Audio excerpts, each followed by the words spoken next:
You know the feeling, right? A single problem pops up, and suddenly your mind is like a broken record, just playing the same worry on a loop. It's absolutely exhausting. But what if the problem itself isn't the real issue? Today, we're going to dig into a really powerful mental shift: how to stop obsessing over problems and start engineering solutions. Okay, let's just get right to the heart of it, because this idea is a little bit of a mind bender. As the slide says, you don't lose energy because of the problem, you lose energy because your attention stays trapped on it. Just let that sink in for a second. The problem isn't the thing draining your battery, it's our obsession with it that is. So, if our focus is the real problem, why is it so incredibly hard to just look away? Well, it's not a lack of willpower, I can tell you that. There's a very specific process at play here. Let's investigate the mechanics of this mental trap. This comparison really says it all, doesn't it? A mind that's locked on a problem feels tight, small, and just helpless. We're constantly on edge. But when we shift into a solution mindset, our world just expands. We go from being a victim of our circumstances to an agent of change. Our thinking literally gets sharper. It's like switching from a grainy, old black and white TV to a crystal clear 4K screen. This whole thing starts with just redefining the word problem. Our brain's default is to just treat it like a personal attack. But what if we started treating it more like a notification on our phone? As the slide puts it, a problem is just a signal, a flag that something needs our attention. It is not a verdict on our character or our worth. It's just data waiting for an action. And right here, this is where that mental trap snaps shut. See, the issue isn't the external thing, the missed deadline, the argument, whatever. It's the moment we fuse that event with our sense of self. When a plan failed morphs into "I am a failure," the problem is no longer just a situation to be solved. It becomes an attack on our very identity. But why are our minds so good at this? It feels like self-sabotage. You might be surprised to learn that, in a really weird way, our brains actually kind of love problems. And there are some deep-seated, even protective reasons for that. So this isn't some flaw in your design. It's our original programming. Our brains are basically ancient hardware built for threat detection, not for modern-day clarity. They find this strange comfort in familiar pain. And overthinking?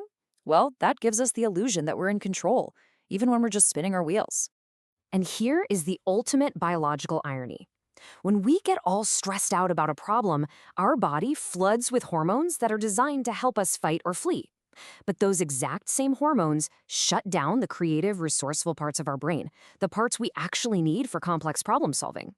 So in other words, the mental state we use to attack the problem makes it nearly impossible to find a clever solution. Okay, so we've dissected the trap. We get why our minds get caught in it. Now let's talk about how to break out. It's time to shift from theory to practice with a really clear, simple toolkit for building clarity. Now, this isn't about 100 different life hacks. No, it all boils down to two incredibly powerful mental moves. First, we're going to learn to separate the cold, hard facts from the dramatic stories our minds love to create. And second, we'll learn how to ask questions that empower us instead of trapping us. Let's break down this first tool because it's a game changer. Look at the example. The thing you could record with a camera is simply a message wasn't returned.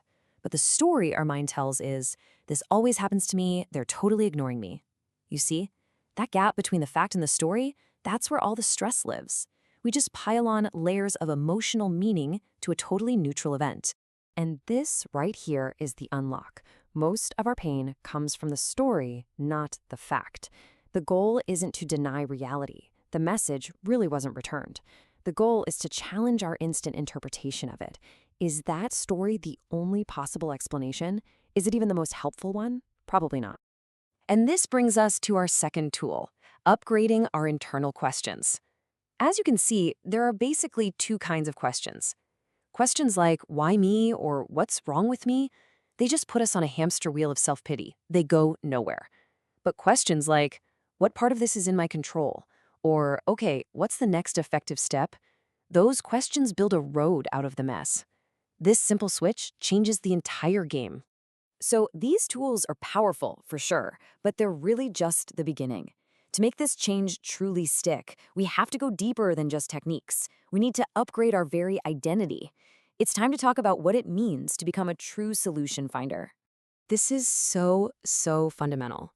Lasting change isn't about what you know, It's about who you believe you are. Because under pressure, we don't rise to the level of our ambitions or our knowledge. No, we fall back to the baseline of our identity. It's our default setting in a crisis. So what does this new identity sound like? It's a simple but profound belief. I'm someone who handles things. Now, notice it doesn't say I handle things perfectly or effortlessly. It just says I handle things. This isn't about adding pressure. It's about making a promise to yourself to just keep moving. So what does it actually look like to be someone who handles things? Well, it means you accept that discomfort is just part of progress. You take responsibility without beating yourself up over it. You treat mistakes like a scientist treats data. It's just information, not a judgment on your worth. And maybe most importantly, you move forward, even with messy, imperfect action. Ultimately, this isn't about achieving some permanent state of Zen-like clarity. Clarity isn't a destination you arrive at. It's a practice you return to, over and over. It's the simple, repeated act of asking yourself, okay, what's the next right thing I can do? So, this is the question we're left with. Problems are inevitable. They're always going to show up. The only real variable is who we will be when they do. Will we be someone who's trapped by the problem or someone who's empowered by the search for a solution? That isn't a question of fate. It's a decision we get to make again and again.